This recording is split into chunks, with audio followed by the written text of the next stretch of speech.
Welcome to the Bladed Tech Channel's 50th edition of the Tesla and SpaceX Redux.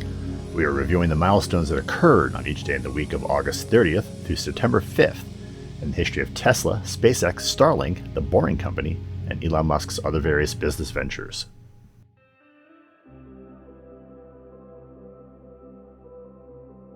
August 30th, 2020. The SAOCOM 1B satellite was lifted to orbit on a Falcon 9 B5 rocket, Booster 1059, from the Cape Canaveral Air Force Station's Launch Complex 40 on this date. The booster successfully returned to a ground pad. It was the 100th launch in SpaceX's history and the first time a commercial launch occurred on the fourth launch of a booster. In addition to the SAOCOM 1B, an Earth-observing satellite built by Argentina's space agency CONAI, the launch deployed two rideshares. The Argentines had contracted SpaceX in 2009 for an initial launch as early as 2013. It was not clear whether the delay was due to CONAI or SpaceX, or both. Originally planned for launch from Vandenberg but launched from Cape Canaveral, this was the first flight from Florida using the Southern Corridor to a polar orbit since 1969.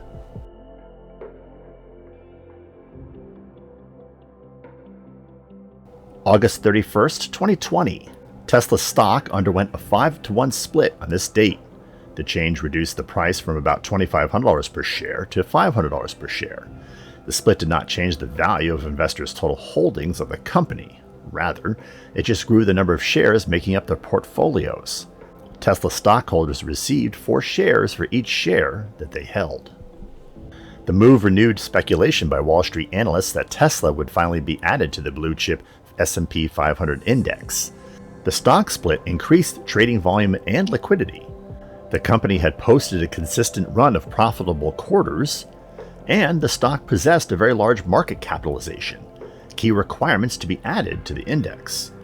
The company was finally added to the S&P 500 3.5 months later, on December 21st, 2020.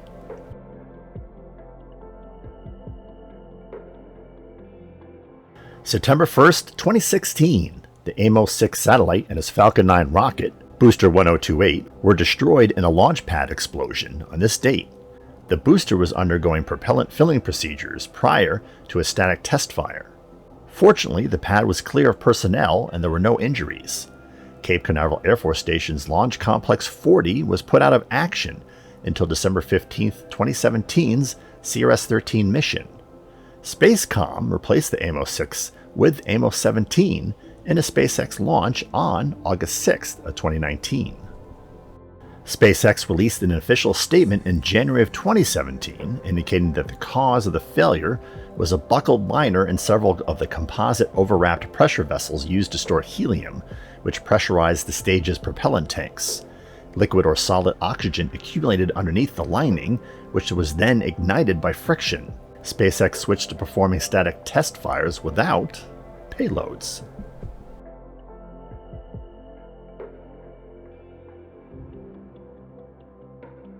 September 2nd, 2016. Elon Musk said near this date that the Amos-6 explosion looked horrific in real time, but in fact, if a manned Dragon capsule was mounted on the Falcon 9 and not the satellite and fairings, there would have been enough time for the Dragon's escape system to lift the capsule to safety. The system's Super Draco rockets could launch the capsule 100 meters away from the rocket in just 2 seconds, and half a kilometer away within 5 seconds. The Amos-6 did not fall to the ground until 9 seconds after the initial detonation. Industry pundits questioned as to why the Amos-6 satellite was even attached to the Falcon 9 rocket during the aforementioned engine test. For example, French satellite company Eutelsat requires launch companies to conduct engine tests without its satellite attached. But while Eutelsat and Facebook had together rented space on Amos-6, it was owned by the Israeli company SpaceCom, so Eutelsat's policy did not apply. Regardless, as previously stated, SpaceX changed its policy shortly thereafter to perform static test fires without payloads. The first Crew Dragon did not launch until 3.5 years later.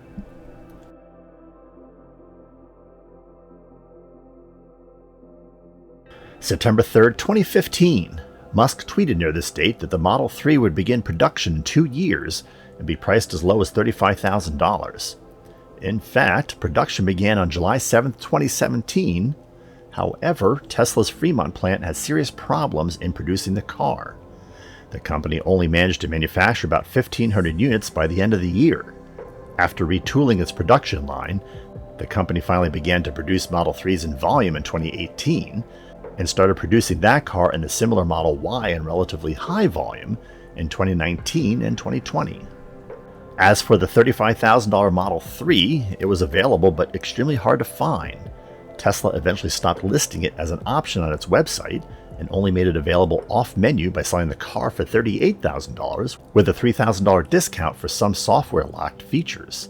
The standard range Model 3 is available for as low as $39,990. Musk has conceded publicly that the $35,000 price target for the Model 3 isn't possible, and has said instead that the company is focusing on an entirely new model targeted to start at $25,000. There is no word as to when such a model will become available.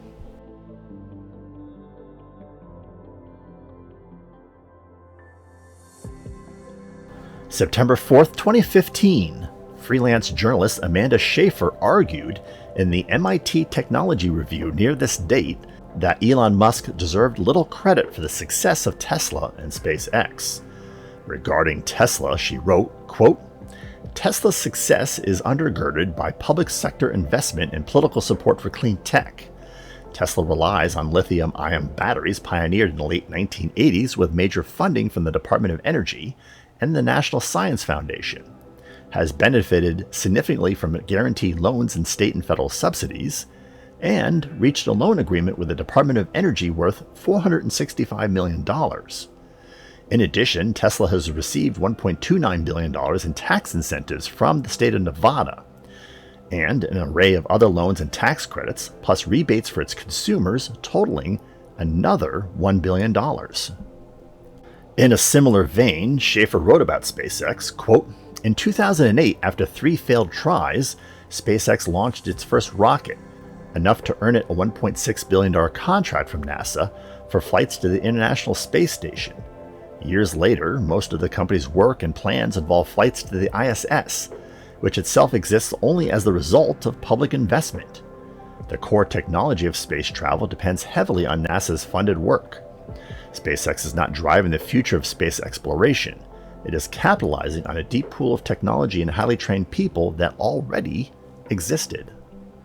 Schaffer called Musk the beneficiary of something she referred to as the great man myth, and that Musk and every other tech titan was really made possible by taxpayer-funded government investment. To support this theory, Schaffer took a shot at Apple Computer's Steve Jobs. She said, quote, "Jobs did not envision the key features of the Mac, the iPod, or the iPhone. There is not a single key technology behind the iPhone that has not been state-funded. This includes the wireless networks, the internet, GPS, a touchscreen display, and even the voice-activated personal assistant Siri."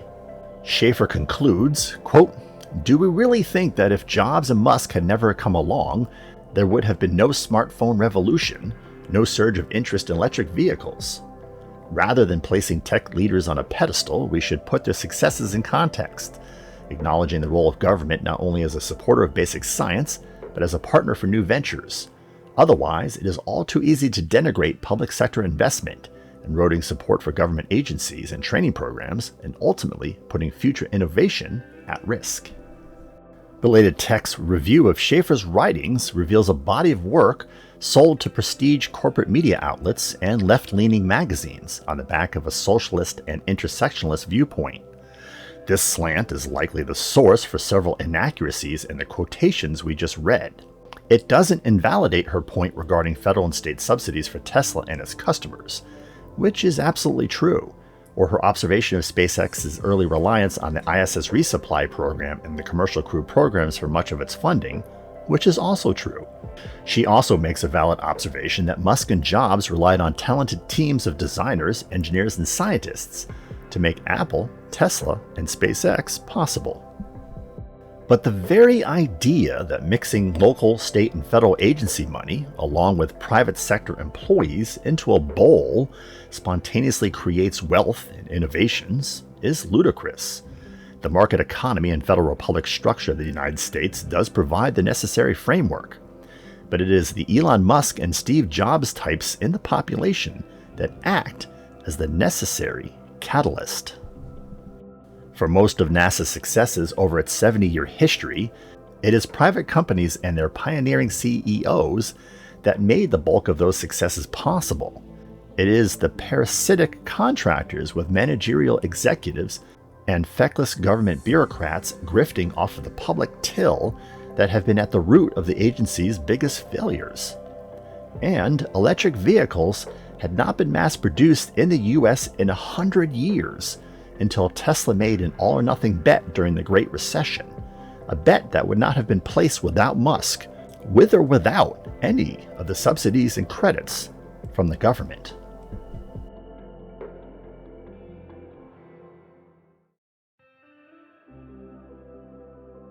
September 5, 2013, Elon Musk tweeted on this date his plan to take his 5 sons and his wife Talulah Riley on a 3,200-mile cross-country trip from LA to New York in a Model S. The trip would take, quote, 6 days with only 9 hours spent charging. At 1.5 hours per day, we will only ever need to charge when stopping anyway to eat or to sightsee, never just for charging itself. At the time of his tweet, Tesla's supercharger network was still fairly sparse in the United States, making a trip reasonably challenging. Musk didn't give any details of the route, but when he floated the idea the previous May, he mentioned Las Vegas, the Grand Canyon, the Four Corners, Wyoming, Mount Rushmore, Chicago, and Philadelphia as stopping points. The Musk family actually started the trip on March 31st, 2014, and tweeted photos of each stop on the way. By all accounts, the trip was a success.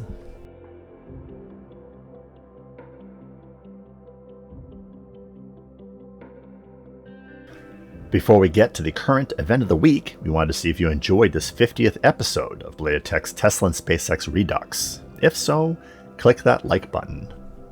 Did you agree with our choices, or are there other events that were better? Go ahead and share with us by dropping a comment below.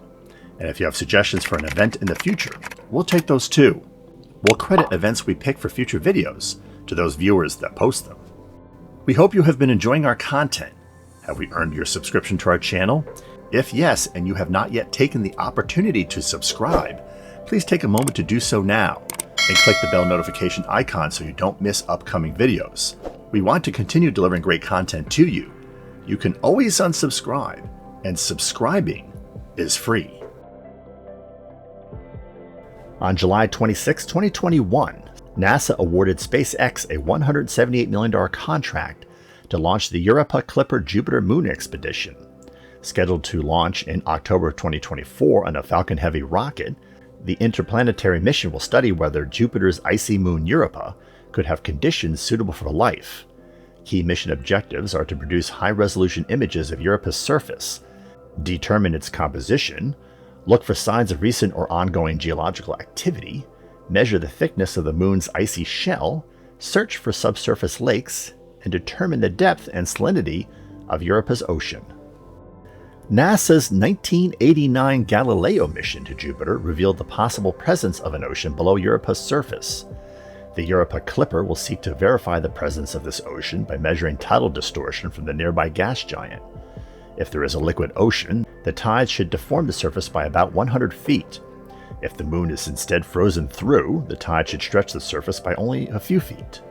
We cover the Galileo probe in Milestones 109.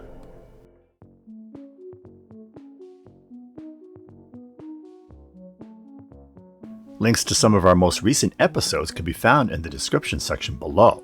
You can peruse our entire 300-plus video library by looking at our playlists, which conveniently sort videos by subject. We announce all new videos in our microblogging accounts, which are listed below, as well as in the community feed for this channel. Want to know how to navigate our channel content? We refer to RetroTech and innovation documentary segments as episodes. Coverage of current events in space exploration, science, and technology are labeled as shorts. Space and tech history are documented in an anthology called Milestones.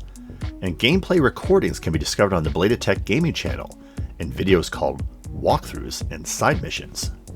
Stay connected by occasionally checking our Instagram feed and Minds page, where we post content from our upcoming episodes, and from episodes past that you may have missed, and where we cover current news and events related to channel content. Thanks for watching.